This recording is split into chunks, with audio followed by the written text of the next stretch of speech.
नमस्कार। आज हम वर्कप्लेस सेफ्टी यानी कार्यस्थल सुरक्षा की इस उलझी हुई दुनिया को थोड़ा सुलझाने वाले हैं। अक्सर हम ऐसे कई तकनीकी और भारी भरकम शब्द सुनते हैं जो काफ़ी जटिल लगते हैं, लेकिन यकीन मानिए आज हम उन सभी उलझनों को बहुत ही आसान और स्पष्ट तरीके से डिकोड करने वाले हैं।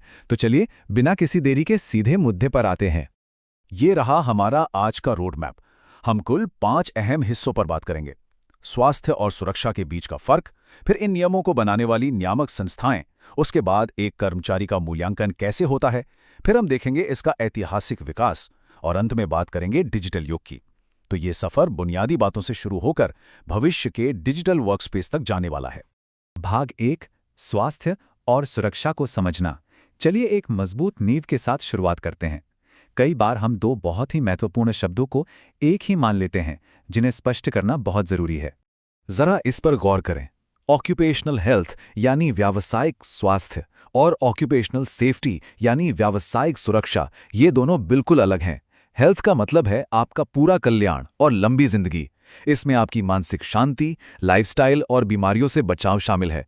वहीं दूसरी तरफ सेफ्टी का सीधा मतलब है किसी भी एक्सीडेंट या चोट से आपको तुरंत बचाना। सरल शब्दों में कहें तो हेल्थ आपके लंबे जीवन के लिए है और सेफ्टी आपको आज के हादसों से बचाती है। अब किसी भी दुर्घटना को रोकने से पहले हमें ये जानना होगा कि दुर्घटना होती क्यों है, और यहीं पर खतरा यानी हैजर्ड की बात आती है। हैजर्ड असल में है क्या? कोई भी ऐसी चीज जो नुकसान पहुंचा सकती है। ये फैक्ट्री के शोर जैसा कोई भौतिक खतरा हो सकता है, कोई केमिकल हो सकता है, अस्पताल के बायोलॉजिकल खतरे हो सकते हैं, या फिर बहुत ज्यादा काम के दबाव से पैदा होने वाला मानसिक तनाव भी हो सकता है। यहाँ एक बहुत ही दिलचस्प बात है, किसी खतरे का मौजूद होना और उससे सच में नुकसान होना, ये दो बिल्कुल अलग बातें हैं।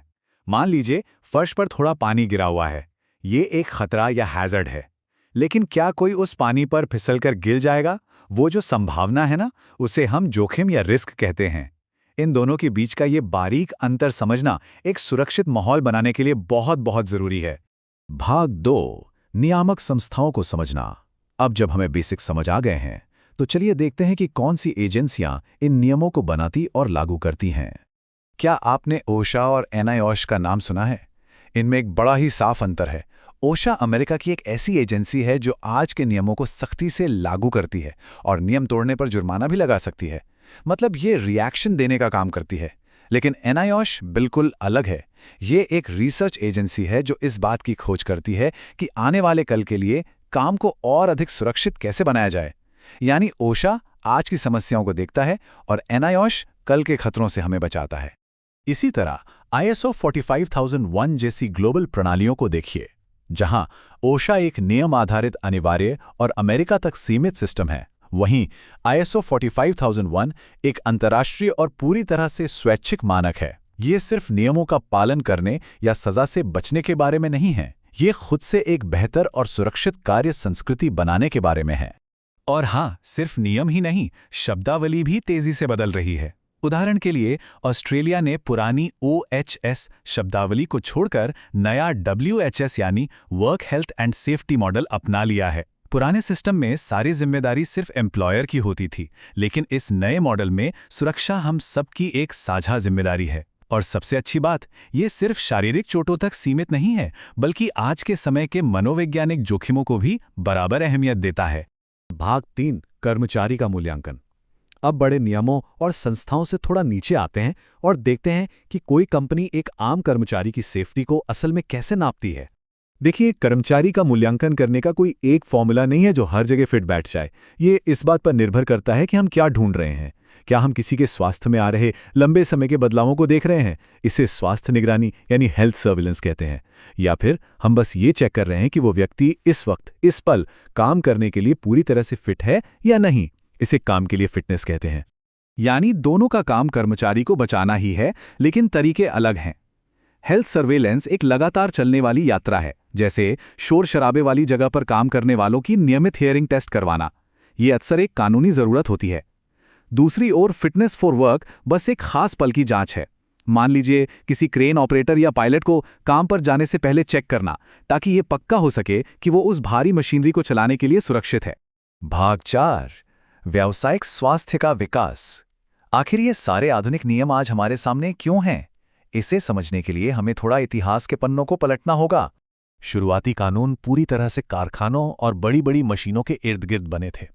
उस दौर में वर्कप्लेस का मतलब ही एक ऐसी जगह थी जहां भारी काम होता था और चोट लगने का खतरा सबसे ज्यादा था। तब सारा ध्यान सिर्फ इस बात पर था कि कामगार का हाथ मशीन में आने से कैसे बचे। कार्य संस्कृति या मानसिक स्वास्थ्य जैसी बातों का तो उस वक्त किसी को ख्याल तक नहीं था।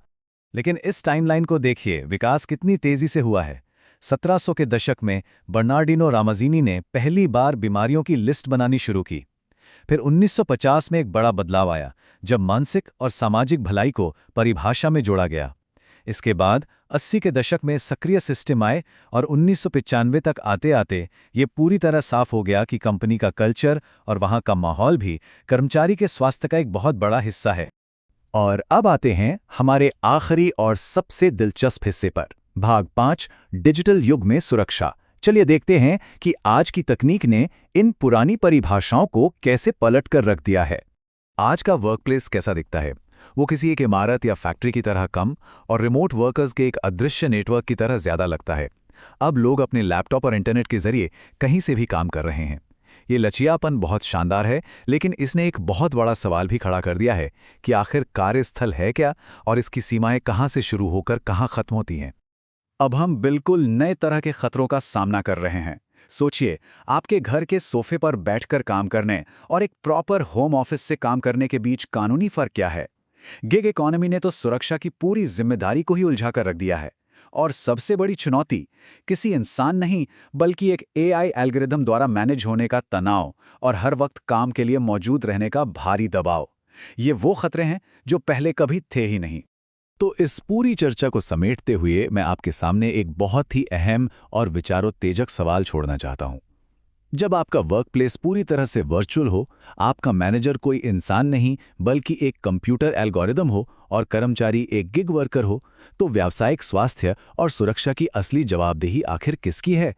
जैसे जैसे काम करने का तरीका बदल रहा है, इस सवाल का जवाब खोजना हम सभी के लिए सबसे जरूरी होने वाला है। इस चर्चा में शामिल होने के लिए आपका बहुत बहुत धन्यवाद।